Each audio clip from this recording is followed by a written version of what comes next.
Hello students, আরো একবার পালসার্স commerce ক্লাসে তোমাদের স্বাগত জানাই। গত কয়েকদিন ধরে আমাকে বহু স্টুডেন্টস কমার্শিয়াল ল এবং প্রিলিমিনারিজ অফ অডিটিং সাবজেক্টের উপরে নতুন ভিডিও দেওয়ার জন্য প্রচুর রিকোয়েস্ট এসছে। তো তোমাদের রিকোয়েস্টেই আমি আজকের কয়েকটি নির্বাচিত কোয়েশ্চেন কমার্শিয়াল ল এর উপরে স্থির করেছি, যেগুলি খুব খুব খুব ইম্পর্টেন্ট এবং এগুলি তোমরা অবশ্যই অবশ্যই অবশ্যই দেখে যাবে। তারও আগে আরো একটা কথা বলবো যে আমার এর আগেও আমি কমার্শিয়াল ল এবং অডিটের ওপরে আরো ২-৩টে ভিডিও আমি করেছিলাম বেশ ১ মাস ১.৫ মাসের মধ্যে।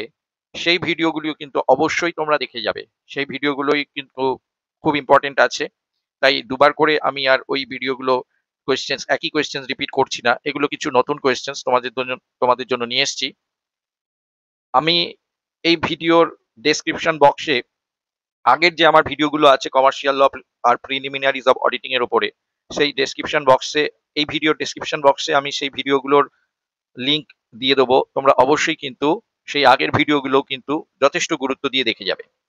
ঠিক আছে, চলো আজকে শুরু করি। আমাদের এখানে সঠিক উত্তরটি নির্বাচন করো বলে কতগুলো কোয়েশ্চেন্স আছে, এগুলো খুব খুব খুব ইম্পর্টেন্ট কোয়েশ্চেন। প্রথমে বলছে নিচের কোন ক্ষেত্রে অনুচিত প্রভাব খাটানো যায়।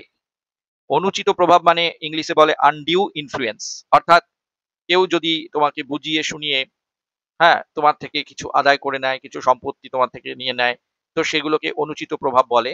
তো এখানে বলেছে, প্রশ্নটা দেখবি কিভাবে বলা আছে, নিচের কোন ক্ষেত্রে অনুচিত প্রভাব খাটানো যায়। খাটানো যায় না যেগুলো, সেগুলো হচ্ছে বাড়িওয়ালা ভাড়াটের মধ্যে, পাওনাদার দেনাদারদের মধ্যে, স্বামী স্ত্রীর মধ্যে, এগুলোতে অনুচিত প্রভাব খাটানো যায় না। যায় যেটার মধ্যে, সেটা হচ্ছে পিতা এবং পুত্রের মধ্যে। তাই এর উত্তর হচ্ছে অপশন এ। এরপরে আছে প্রস্তাব দাতা চুক্তির বিষয়বস্তু সম্পর্কে প্রস্তাব গ্রহীতাকে এমন কোনো বিবৃতি দেয় যা প্রস্তাবদাতা জানে যে তা সঠিক নয়, তাহলে সেই বিবৃতিকে আমরা কি বলবো। অর্থাৎ যে প্রস্তাব দিয়েছে সে নিশ্চিতভাবে জানে যে এই প্রস্তাবে যে বিষয়বস্তু দেওয়া আছে সেটি ভুল দেওয়া আছে। তাহলে সেটাকে আমরা কি বলবো, তাহলে সেটাকে আমরা বলবো প্রস্তাবদাতা চুক্তির বিষয়বস্তু সম্পর্কে প্রস্তাব গ্রহীতাকে এমন কোনো বিবৃতি দেয় যা প্রস্তাবদাতা জানে যে তা সঠিক নয়, তাহলে সেই বিবৃতিকে আমরা বলবো মিথ্যা বর্ণন। ঠিক আছে, এরপরে বলছে চুক্তির এক পক্ষ যখন অপর পক্ষকে ইচ্ছার উপর প্রভুত্ব করতে পারে এবং এই প্রভাব খাটিয়ে অন্যায়ের সুবিধা গ্রহণ করে, তাকে কি বলে, একটু আগেই বললাম আনডিউ ইনফ্লুয়েন্স, অনুচিত প্রভাব বলে। অর্থাৎ একজন অন্যের ওপর প্রভুত্ব বিস্তার করে কিছু বুঝিয়ে, ভুল বুঝিয়ে বা কিছু ভাবে প্রভাবিত করে যদি তার থেকে সম্পত্তি, জিনিসপত্র বা অন্যান্য সুবিধা আদায় করে নেয়, তখন তাকে আমরা বলবো অনুচিত প্রভাব। এরপরে হচ্ছে প্রতারণামূলক চুক্তির ক্ষেত্রে ক্ষতিগ্রস্ত পক্ষ ক্ষতিগ্রস্ত পক্ষ কি করতে পারে। প্রতারণামূলক চুক্তির ক্ষেত্রে যখন কেউ প্রতারিত হয়েছে কোনো চুক্তির ক্ষেত্রে, তাহলে যে পার্টি ক্ষতিগ্রস্ত হয়েছে সে কি করতে পারে। চুক্তি বাতিল করতে পারে অবশ্যই, ক্ষতিপূরণ চাইতে পারে অবশ্যই, অপর পক্ষকে ওই চুক্তি পালন বাধ্যও করতে পারে অবশ্যই, উপরের যে কোনো পদক্ষেপ নিতে পারে। অর্থাৎ তিনটেই এখানে নিতে পারে। Option D is the correct option, option D is the correct option. এরপরে বলছে যদি কোনো ব্যক্তি অপর কোনো ব্যক্তিকে ভীতি প্রদর্শন করে চুক্তিবদ্ধ হতে বাধ্য করে, কেউ যদি কাউকে ভয় দেখিয়ে কোনো চুক্তি করতে বাধ্য করে, তখন সেটাকে আমরা কি বলবো, বল প্রয়োগ। অপশন সি, বল প্রয়োগ। ঠিক আছে, এরপরে রয়েছে অবৈধ উদ্দেশ্য ও প্রতিদানের আইনগত ফলাফল আলোচনা করো। কেউ যদি কাউকে অবৈধ উদ্দেশ্য বা অবৈধ প্রতিদান দিয়ে থাকে, তাহলে তার ফলাফলটা কি দাঁড়াবে। এর ফলাফল হবে বাতিল চুক্তি। অবৈধ উদ্দেশ্য এবং প্রতিদানের আইনগত ফলাফল হবে বাতিল চুক্তি। এর পরের প্রশ্ন হচ্ছে যে কোনো সরকারি পদ, চাকরি ক্রয় বিক্রয়ের উদ্দেশ্যে কোনো সম্মতি প্রদান করা হলে তাকে বলা হবে কি। অনেক ক্ষেত্রে দেখা যায় যে কেউ কাউকে কোনো সরকারি পদ বা কোনো সরকারি চাকরি পাইয়ে দিল এবং তার বিনিময়ে কিছু অর্থ নিল। তো এইরকম ভাবে যদি সরকারি পদ পাইয়ে দেওয়ার জন্য যদি কোনো সম্মতি প্রদান করা হয়, তাহলে সেটাকে আমরা কি বলবো, সেটা হচ্ছে অপোজ টু পাবলিক পলিসি, অর্থাৎ জনস্বার্থ বিরোধী। বোঝা গেছে, জনস্বার্থ বিরোধী। নেক্সট হচ্ছে যে সম্মতির ফলে সম্মতিতে আবদ্ধ কোনো পক্ষের ব্যক্তি স্বাধীনতা ক্ষুণ্ণ হয়, সেই সম্মতিকে বলা হয় প্রতারণা, মিথ্যা বর্ণন, জনস্বার্থ, এটাও হচ্ছে জনস্বার্থ বিরোধী। ঠিক আছে, জনস্বার্থ বিরোধী এই কারণে, কারণ প্রত্যেকটি সম্মতি এমন হতে হবে যাতে কিন্তু কোনো পক্ষের ব্যক্তিগত স্বাধীনতা ক্ষুণ্ণ না হয়। কিন্তু যে চুক্তির ফলে কোনো ব্যক্তিগত স্বাধীনতা ক্ষুণ্ণ হয়, তখন সেটাকে আমরা বলবো জনস্বার্থ বিরোধী। এরপরে আছে প্রতারণার একটি উদাহরণ হলো, এখানে কোনটা প্রতারণা? ভয় দেখানোটা, সত্য গোপন করাটা, মিথ্যা বলাটা, এদের কোনোটিই নয়। প্রতারণার একটি উদাহরণ হলো এখানে সত্য গোপন করা, মিথ্যা বলাটা নয়। ভয় দেখানোতে হলে তো সেটা বল প্রয়োগ হয়ে যায়। সত্য জিনিসটাকে জেনেও গোপন রাখা, এটাই হচ্ছে প্রতারণার একটি উদাহরণ হিসাবে বলা যেতে পারে। এরপরে হচ্ছে আত্মহত্যার ভীতি প্রদর্শন, এটাকে আমরা কি বলবো? এটা অনুচিত প্রভাব, না বল প্রয়োগ, না প্রতারণা, না আইনগত ভুল? এটার অ্যাকচুয়াল প্রশ্নটার উত্তর হবে, এখানে একটু অপশনে ভুল আছে। আত্মহত্যার ভীতি প্রদর্শন অ্যাকচুয়ালি হবে কোনোটিই নয়। ঠিক আছে, এর মধ্যে কোনোটি কিন্তু আত্মহত্যার ভীতি প্রদর্শন নয়, অনুচিত প্রভাব নয়, বল প্রয়োগ নয়। আত্মহত্যার ভীতি প্রদর্শন কিন্তু এদের কোনোটার মধ্যেই পড়ছে না। অনুচিত প্রভাব, বল প্রয়োগ, প্রতারণা, আইনগত ভুল কোনোটার মধ্যেই পড়ে না। এটার অপশন কিন্তু হবে কোনোটিই নয়। আচ্ছা, এরপরে কতগুলো তোমাদের শূন্যস্থান পূরণ আছে। যেমন বল প্রয়োগ, বল প্রয়োগ করলে তা কোন আইনে শাস্তিযোগ্য হবে? এটা ফৌজদারি আইন অনুযায়ী শাস্তিযোগ্য হবে। যখন কোনো আমরা ক্রিমিনাল কেস হয়, তখন সেই ক্রিমিনাল কেসকে ফৌজদারি আইন বলে। আর যদি বাড়ি জমি ভাই ভাই মিল হচ্ছে না, সম্পত্তি ভাগ করতে চাইছে ইত্যাদি বিষয়ে যখন মামলা হয়, তখন সেটাকে দেওয়ানি মামলা বলে। ঠিক আছে, দেওয়ানি আইনে হয়। এরপরে যেটা রয়েছে, বঞ্চনা করার উদ্দেশ্যে মিথ্যা বলা বা প্রকৃত তথ্য গোপন করাকে বলা হয়, এটাকে আগেই বলেছি, এরকম একটা প্রশ্ন ছিল, এটাকে বলা হয় প্রতারণা। বঞ্চনা করার উদ্দেশ্যে মিথ্যা বলা বা প্রকৃত তথ্য গোপন করাকে বলা হয় প্রতারণা। এর পরের প্রশ্ন হচ্ছে, যদি কোনো বিবৃতি ভ্রান্ত হয়, মানে যদি কোনো স্টেটমেন্ট ভুল হয় এবং তাতে ঠকানোর অভিসন্ধি না থাকে, মানে ঠকানোর কোনো অভিসন্ধি ছিল না, মানে যে স্টেটমেন্টটা দিয়েছে সেই জানতো ভুল এবং সে যাকে জানিয়েছে তাকেও সেই ভুলটাই জানিয়েছে, কিন্তু তার ঠকানোর কোনো অভিসন্ধি ছিল না, তাহলে সেই ধরনের ভুলকে আমরা বলবো মিথ্যা বর্ণন। বোঝা গেছে, মিথ্যা বর্ণন বলবো। আচ্ছা, এর পরের প্রশ্ন হচ্ছে, যে ক্ষেত্রে পারিপার্শ্বিক অবস্থার পরিপ্রেক্ষিতে কোনো কথা বলাটাই কাম্য ছিল, সেক্ষেত্রে ড্যাশ প্রতারণার সামিল হতে পারে। মানে হচ্ছে, ঘটনার পরিপ্রেক্ষিতে যে কথাটা কাউকে জানানো উচিত ছিল, কেউ যদি সেই কথাটা না জানিয়ে চুপ করে থাকে, তাহলে সেটাকে কিন্তু প্রতারণা বলা হবে, প্রতারণার সামিল হবে। তাহলে এখানে গ্যাপটা হবে নীরবতা, অর্থাৎ যে ক্ষেত্রে পারিপার্শ্বিক অবস্থার পরিপ্রেক্ষিতে কথা বলাই কাম্য, সেক্ষেত্রে নীরবতা কিন্তু প্রতারণার সামিল হবে। এরপরে হচ্ছে, ভীতি প্রদর্শন দ্বারা সায় আদায় করলে সেই সায়কে আমরা কি বলবো? আমরা বলবো বল প্রয়োগ। কেউ যদি কাউকে ভয় দেখিয়ে কোনো সম্মতি আদায় করে, সেটাকে আমরা বলবো বল প্রয়োগ। এরপরে আছে, আইনের অজ্ঞতার বশবর্তী হয়ে যদি কোনো চুক্তি সম্পাদিত হয়, তাহলে তাকে কি বলবো? আইনের মানে আইনের ব্যাপারটা কেউ জানে না বলে সেই ভুল ত্রুটি সৃষ্টি হয়েছে, তখন সেটাকে আমরা বলবো আইনগত ভুল। বুঝা গেল? আইনের অজ্ঞতার বশবর্তী হয়ে যদি কোনো সম্পাদিত চুক্তির কোনো ভুল হয়, বশবর্তী হয়ে যদি কোনো চুক্তি সম্পাদিত হয়, তাহলে তাকে আমরা বলবো আইনগত ভুল। আচ্ছা, যুদ্ধকালীন ক্ষেত্রে কোনো বিদেশি শত্রুর সঙ্গে ব্যবসা করা যায় না।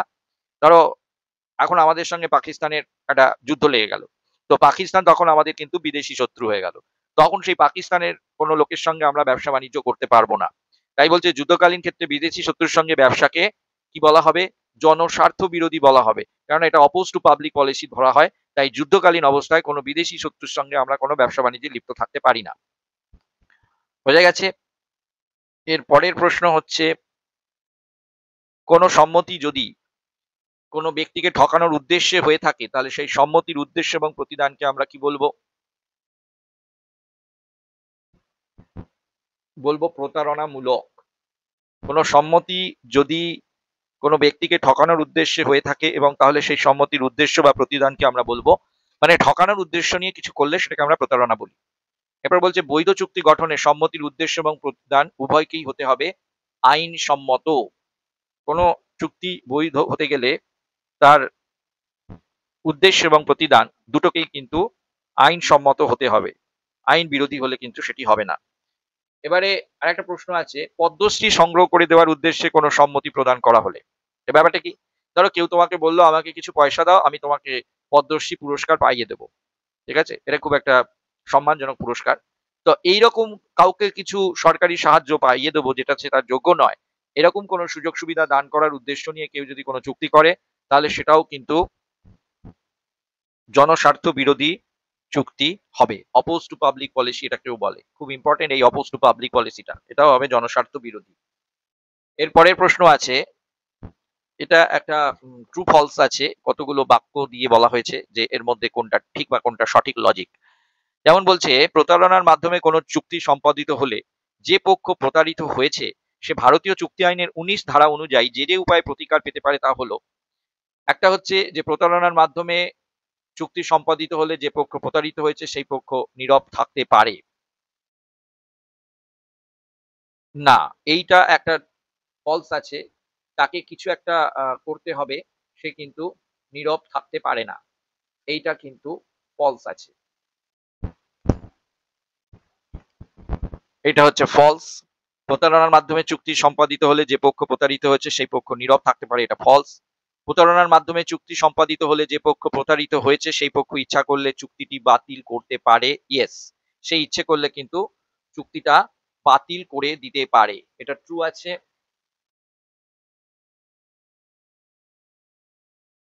এর পরের প্রশ্ন,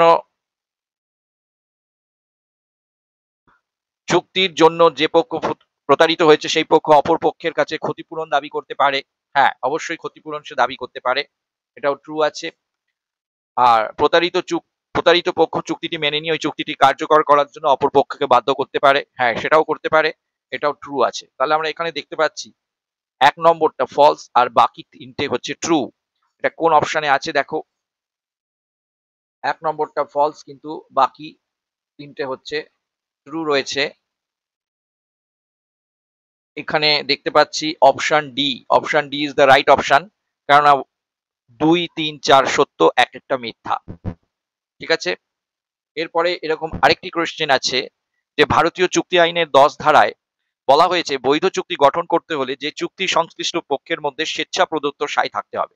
যারা চুক্তি করছে তাদের দুপক্ষেরই মধ্যে যে স্বেচ্ছা সায়, মানে সে স্বেচ্ছায় সেই কাজ করতে বা সেই চুক্তিতে রাজি হবে। এখানে প্রথম অপশনে বলেছে, এটাও ট্রু ফলস আছে, প্রথম অপশনে বলেছে যে 2 বা ততোধিক ব্যক্তি যখন একই বিষয় ও একই অর্থে সম্মত হয় তখন তাকে স্বেচ্ছা প্রদত্ত সায় বলা হয়। হ্যাঁ, এটা ঠিক কথা লেখা আছে যে 2 বা তার বেশি ব্যক্তি যখন একই বিষয় এবং একই অর্থে সম্মত হয় তখন তাকে আমরা স্বেচ্ছায় প্রদত্ত সায় বলি। সায় থাকা সত্ত্বেও তা যদি ত্রুটিপূর্ণ হয় তাহলে সেই চুক্তি বৈধ হয়। হ্যাঁ, সায় যদি থাকে তাহলে সেই চুক্তির গঠনে যদি কিছু ভুল থাকে তাহলেও সেই চুক্তিটা যেহেতু দুপক্ষের সায় আছে তাই সেটাকে বৈধ করে নেওয়া হয় বা বৈধ মানা যায়। বল প্রয়োগের মাধ্যমে যদি সায় আদায় করা হয় তাহলেও সেই চুক্তি বৈধ হয়, এটা একদমই ফলস। বল প্রয়োগের মাধ্যমে যদি কোনো চুক্তি আদায় করা হয় তাহলে সেটি কিন্তু সবসময় বাতিল হয়ে যায়। আর একটা প্রশ্ন আছে যে আত্মহত্যার ভীতি প্রদর্শন করে যদি কোনো চুক্তির জন্য সায় বা সম্মতি আদায় করা হয় তাহলে সেই চুক্তিটি বাতিল বলে গণ্য হবে। এই 4 নম্বরটাও সত্য, কেননা আত্মহত্যা প্রতারণার শামিল। তো কেউ যদি আত্মহত্যার মাধ্যমে কোনো চুক্তি, আত্মহত্যার ভয় দেখিয়ে কোনো চুক্তিতে কাউকে জোর করে সই করায় তাহলে সেই চুক্তি কিন্তু বাতিল হয়ে যাবে, যেহেতু এটা প্রতারণা হিসাবে ধরা হয়। তাহলে আমরা এক্ষেত্রে দেখতে পাচ্ছি আমাদের 1, 2 আর 4 এই 3টে হচ্ছে ট্রু।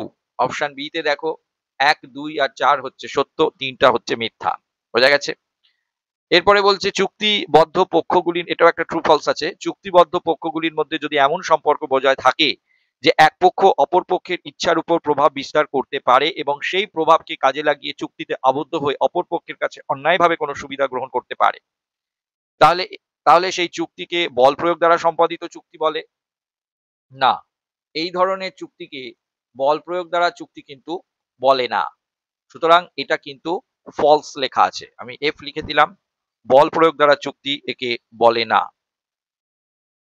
এরপরে বলছে তাহলে সেই চুক্তিকে অনুচিত প্রভাব দ্বারা সম্পাদিত চুক্তি বলে, হ্যাঁ আনডিউ ইনফ্লুয়েন্স বা অনুচিত প্রভাব দ্বারা সম্পাদিত চুক্তি বলে, এটি ট্রু। তাহলে সেই চুক্তিকে প্রতারণার দ্বারা সম্পাদিত চুক্তি বলে না, প্রতারণার দ্বারা চুক্তি একে বলে না, ইট ইজ ফলস। আর তাহলে সেই চুক্তিকে মিথ্যা বর্ণন দ্বারা সম্পাদিত চুক্তি বলে না, এটাও বলে না, এটাও ফলস, এটাও হচ্ছে ফলস।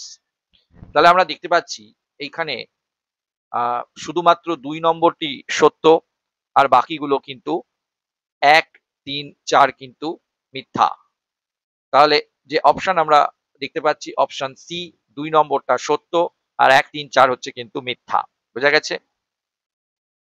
এরপরে 6 নম্বরে একটা খুব ভালো একটা ম্যাচিং আছে, এইখানে বলেছে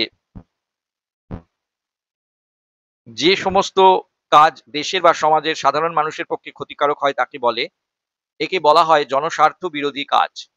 যে সমস্ত কাজের ফলে দেশের মানুষের ক্ষতি হয়, জনস্বার্থের ক্ষতি হয়, সেগুলোকে জনস্বার্থ বিরোধী কাজ বলে। এটি একটি একের সঙ্গে সি। এরপরে রয়েছে অনেক সময় কোনো ব্যক্তি নিঃস্বার্থভাবে কোনো এক পক্ষকে মামলা চালানোর জন্য আর্থিক সাহায্য দিতে সম্মত হয়। যদি এরকম হয়, কোনো ব্যক্তি বলল যে তুমি মামলা চালাও, আমি তোমাকে এই মামলার জন্য টাকা দেব, একজন তৃতীয় পক্ষ বলল, কিন্তু সে কোনো স্বার্থ নেয়নি, একে বলা হয় তখন সমর্থন করছে। ঠিক আছে, কোনো মামলাকে সে সমর্থন করছে, একে বলা হয় সমর্থন। কিন্তু ৩ নম্বরে বলছে যে যদি কোনো ক্ষেত্রে কোনো ব্যক্তি কোনো এক পক্ষকে মামলা চালানোর জন্য বিশেষ শর্তে আর্থিক সাহায্য দেয়। এবার কেউ বলল যে তুমি এই মামলাটা চালাও, আমি এই মামলা চালাবার জন্য পয়সা দিচ্ছি, কিন্তু এই মামলা চালানোর থেকে যদি তুমি কোনো সম্পত্তি উদ্ধার করতে পারো তাহলে সেই সম্পত্তি বিক্রি করে যে টাকা পাওয়া যাবে তার এক অংশ কিন্তু আমাকে দিতে হবে। অর্থাৎ কেউ যদি কোনো স্বার্থ নিয়ে, কোনো আর্থিক স্বার্থ নিয়ে কোনো মামলা চালায়, কাউকে মামলা চালাতে সাহায্য করে, সেটাকে তখন কিন্তু বলা হয় চম্পার্টি। খুব ভালো করে মনে রাখবে। আর ভারতীয় আইন অনুসারে যদি কোনো মামলা সৎ উদ্দেশ্যে দায়ের করা হয়, তবে ওই সম্মতিকে জনস্বার্থ বিরোধী বলে ধরা হবে না। অর্থাৎ ৪ এর সঙ্গে বি অপশন।